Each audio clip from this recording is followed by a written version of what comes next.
Hello, Common One. My name is Chukwach. I'm here to present a chronological speech. The purpose of my speech is to inform you about the life of Ota Benga and share with you his early, mid, and late life years from Africa to America. The title of my speech is The Man Who Was Exhibited at the Bronx Zoo. I will begin my speech with a quote from the New York Times the day after Ota Benga was exhibited.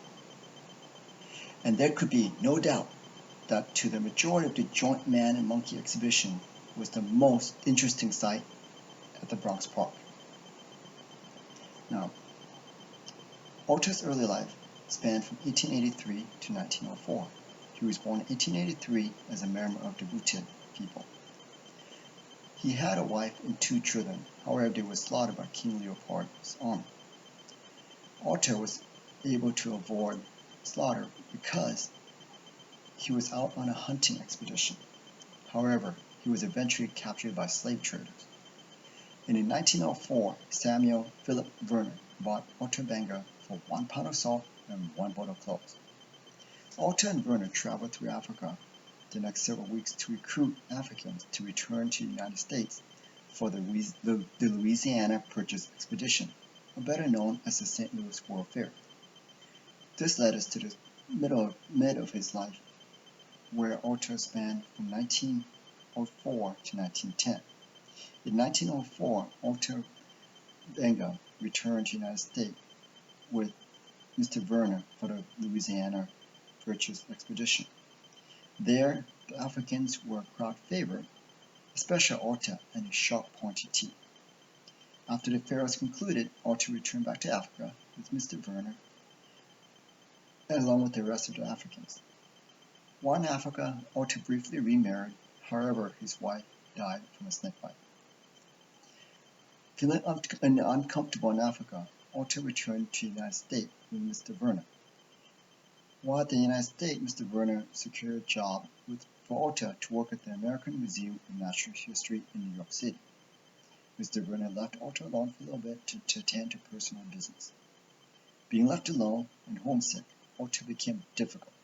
For example, he hurled a chair across the room, nearly hitting a rich donor's wife. So he was asked to leave. Mr. Verner, who was struggling financially, got Ota a position at the Bronx Zoo, where he worked to maintain the animal habitat.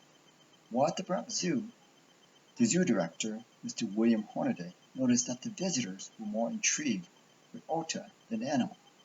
So, one day, Mr. Hornaday featured Ota Benga in the Monkey House exhibit, with a sign that read, "The African Pygmy, Ota Benga, age 23, height 4 feet 11 inches, weight 103, exhibited each afternoon during September." Now this did not go well.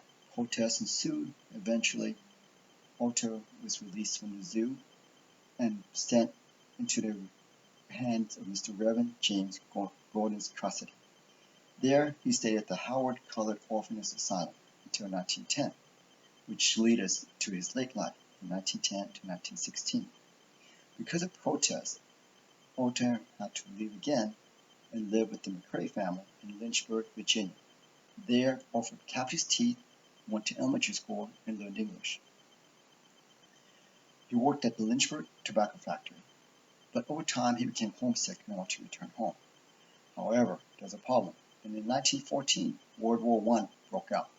The return home was impossible, so Ota became depressed.